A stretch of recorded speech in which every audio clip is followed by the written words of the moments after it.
Hello guys, gusto ko lang ibahagi itong sabaw na to guys kasi madali lang siyang gawin. Patok ito sa mga nanay na mga busy. Pwede itong lutuin tanghali pa lang kung pang dinner man itong sabaw na to. Maghiwa ka lang ng sibuyas, isang sibuyas, dalawang chili, pulang chili, 3 kamatis, at mag-prepare ka rin ng isang spoon na butter at saka isang glass na yogurt.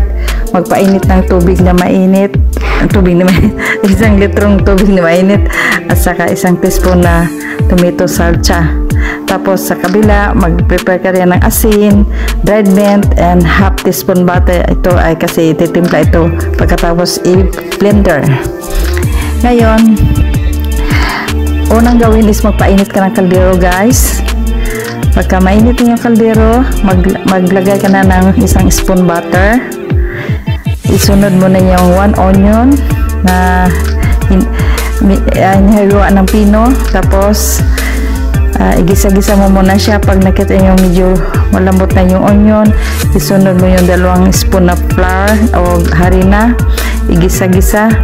Medyo brown yung harina. Ibig sabihin luto na yan.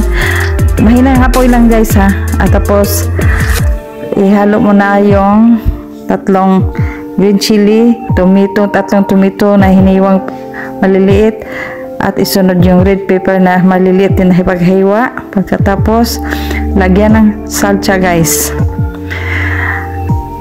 Tapos ihilaw-haluin mo muna siya hanggang medyo luto-luto na.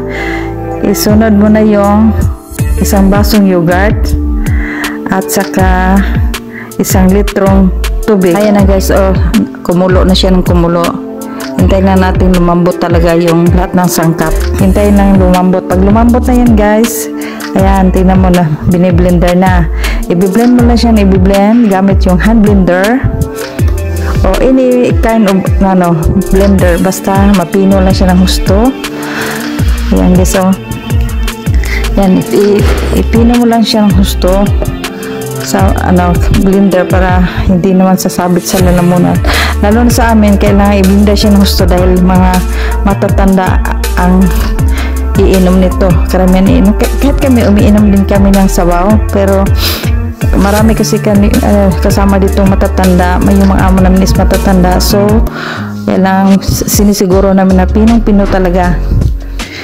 At ito pwede ito sa mga caregiver na nag-prepare ng pagkain ng matanda. Maganda din to para sa mga matatanda. Ayan, biniblender niya ng husto. Ayan.